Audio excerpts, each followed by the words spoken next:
हमने देखा था कि 1975 ईस्वी में आपातकाल की वजह से हमारा जो झारखंड अलग राज्य बनाने की मांग थी, उसके लिए जो आंदोलन चल रहे थे वो क्या हो गया था, सुस्त पड़ गया था। क्यों? क्योंकि शिबू सोरेन और विनोद बिहारी महतो को गिरफ्तार कर लिया गया था। आगे हम लोग देखते हैं कि जैसे ही हमारा आपातकाल खत्म होता है तो इंदिरा गांधी का बहुत ही ज़्यादा विरोध किया जाता। इंदिरा गांधी कांग्रेस से थी और कांग्रेस की क्या हो जाती है, उस टाइम हार हो जाती है। तो इन सारी चीज़ों से झारखंड के जो आंदोलनकर्ता थे, जो अलग राज्य की मांग कर रहे थे, वो बहुत खुश होते हैं। इसी टाइम ये होता है कि हमारे जो गृह मंत्री रहते हैं चौधरी चरण सिंह, वो चौधरी चरण सिंह क्या करते हैं, झारखंड पृथक्करण के सपोर्ट में बात करते हैं। इससे क्या होता है, हमारा जो झारखंड की मांग की जा रही थी वह केंद्रीय सरकार के नज़र में भी आ जाता है। केंद्रीय स्तर पर भी लोग जानने लगते हैं कि हाँ, झारखंड अलग राज्य बनाने की मांग कर रहा है। फिर हम लोग देखते हैं 1978 में क्या होता है। तो 1978 में इस तरह से जब गृह मंत्री क्या करते हैं, झारखंड पृथक्करण के सपोर्ट में बातें करते हैं, तो हमारे आंदोलनकर्ताओं की क्या होती है, हौसला और बढ़ जाती है। इसीलिए 1978 ईस्वी में झामुमो जो है वो पटना में आंदोलन करते हैं और एक बहुत बड़ा जुलूस निकालते हैं। इसमें हम लोग देखते हैं शिबू सोरेन और M.K. रॉय क्या करते हैं, इस आंदोलन का नेतृत्व करते हैं। फिर क्या होता है, 1978 के बाद 1980 ईस्वी में जो आपातकाल की वजह से गैर कांग्रेसी सरकार बनी थी वो क्या हो जाती है, फिर से हार जाती है और कांग्रेस फिर से जीत जाता है। फिर से जीतता है तो फिर से हमारा आंदोलन सुस्त पड़ जाता है। ऐसा रेसिप्रोकल काम क्यों हो रहा है, या फिर कहे तो ये जो रिवर्स प्रक्रिया हो रही है कि कांग्रेस जीत रहा है और आंदोलन सुस्त पड़ जा रही है, क्यों हो रहा है? क्योंकि कांग्रेस क्या थी, कांग्रेस अलग राज्य बनाने के पक्ष में नहीं थी। इसीलिए जब जब कांग्रेस जीतती थी तब तब आंदोलन सुस्त पड़ जाता था। लेकिन यहाँ पे एक अच्छी बात ये थी कि हमारे उस टाइम तक हमारे जो शिबू सोरेन हैं वो लोकसभा के सदस्य बन चुके होते हैं और उनको विधानसभा चुनाव में 13 सीटों पर विजय मिलती है। 13 सीटों पर उनकी क्या होती है, जीत होती है। लेकिन अफसोस कि यही जीत क्या होता है, झामुमो में आपसी लड़ाई का कारण बन जाती है और M.K. रॉय जो है वो क्या हो जाते हैं, अलग हो जाते हैं। उनके बाद विनोद बिहारी महतो भी क्या हो जाते हैं, झामुमो से अलग हो जाते हैं और शिबू सोरेन अपने अकेले एक अलग गुट में रहते हैं। इस समय शिबू सोरेन का साथ देने के लिए कौन आते हैं, बाबूलाल मरांडी, और दोनों मिल करके क्या करते हैं, फिर से काम करने लगते हैं।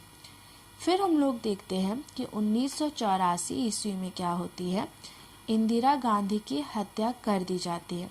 तो इंदिरा गांधी की हत्या कर दी जाती है तो कांग्रेस को इमोशनल सपोर्ट मिलने लगता है और कांग्रेस को सपोर्ट मिलता है तो फिर से कांग्रेस जीतने लगती है और झारखंड में क्या होती है, सभी पार्टियां हारने लगती है। इस तरह से हम लोग देखें धीरे धीरे 1987 आ जाता है। 1987 आने पर हम लोग देखते हैं शिबू सोरेन और बाबूलाल मरांडी मिलकर छोटे छोटे दलों को मिलाकर झारखंड समन्वय समिति बनाते हैं। इस समिति में 25 सदस्य होते हैं जो 21 जिलों के साथ राष्ट्रपति जैल सिंह को क्या करते हैं, फिर से ज्ञापन सौंपते हैं अलग राज्य के लिए। इस टाइम 1987 में ये होता है कि इस आंदोलन को, इस मांग को भाजपा का भी क्या होता है, सपोर्ट मिल जाता है।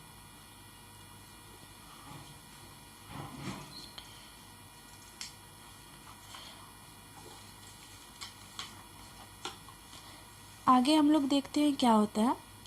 तो नेक्स्ट हम लोग देखते हैं कि उस टाइम 1987 ईस्वी में हमारे जो गृह मंत्री रहते हैं वो रहते हैं बूटा सिंह। तो बूटा सिंह भी क्या बोलते हैं कि झारखंड समर्थक विधायक और सांसदों के साथ वो बैठक करेंगे, लेकिन ये बैठक होती नहीं है।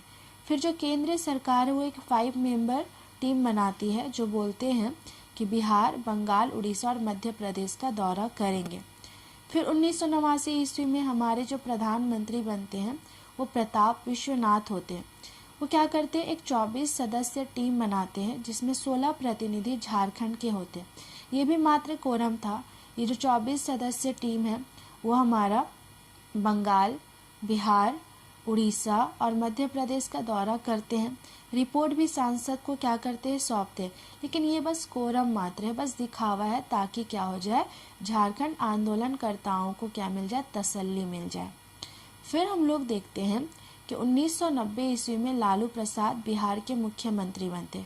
तो ये भी झारखंड आंदोलन के मतलब झारखंड के अलग राज्य बनने के पक्ष में नहीं थे, बिल्कुल ही विरोधी थे उसके। तो लालू प्रसाद को क्या होता है, झामुमो बहुत ज़्यादा साथ देता है।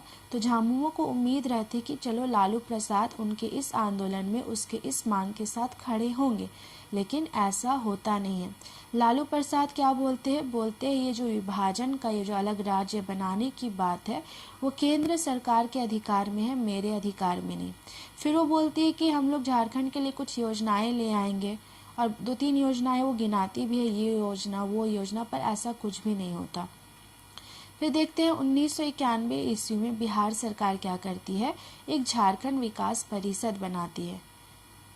झारखंड वासियों को दिखाने के लिए, उनको उनके अंदर एक विश्वास पैदा करने के लिए कि नहीं, हम लोग आप लोग के लिए काम करेंगे।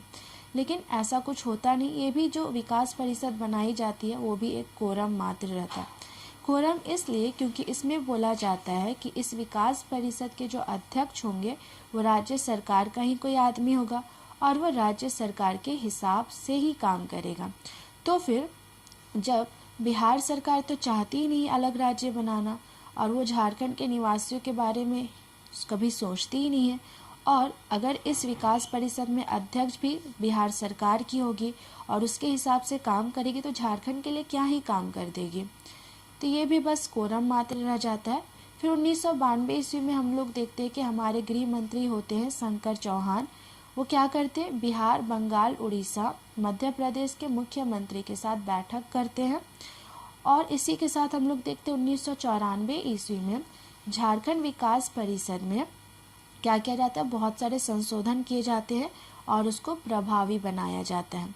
तो जब उसमें संशोधन किया जाता है तो हमारे शिबू सोरेन और हमारे झारखंड के जो आंदोलन करता है वो सहमत हो जाते हैं। सहमत होने के बाद वो क्या करते हैं, केंद्रीय गृह मंत्री राज्य मंत्री राजेश पायलट, शिबू सोरेन, सूरज मंडल और लालू प्रसाद उस पर क्या करते हैं, हस्ताक्षर करते हैं। और इस झारखंड विकास परिषद को इस संशोधन के बाद 40 विषय दिया जाता है जिस पे झारखंड के लिए उनको काम करना था। और ये भी बोला जाता है कि उनको राज्य सरकार का क्या मिलेगा, 25% बजट का 25% दिया जाएगा खर्च करने के लिए।